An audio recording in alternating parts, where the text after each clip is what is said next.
నమస్తే అండి. నేను అపరాజిత 19. మీరు చూస్తున్న ఆలయము కేరళలోని సుప్రసిద్ధ వైష్ణవ ఆలయము. ఈ ఆలయము కేరళలోని త్రిశూర్ జిల్లా గురువాయూరులో ఉంటుంది. దీనినే దక్షిణ ద్వారక అని కూడా పిలుస్తారు. ఈ స్వామిని కన్నన్, ఉన్ని కృష్ణన్, గురువాయూరు అప్పన్నగా కొలుస్తారు.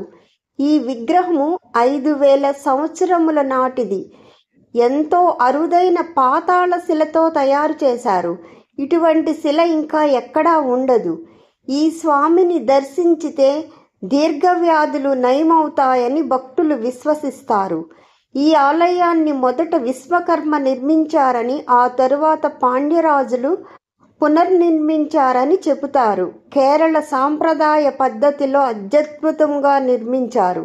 లోపలికి ఎటువంటి ఎలక్ట్రానిక్ వస్తువులు ఎలవ్ చేయరు. సాంప్రదాయ వస్త్రధారణలోనే స్వామిని దర్శించాలి.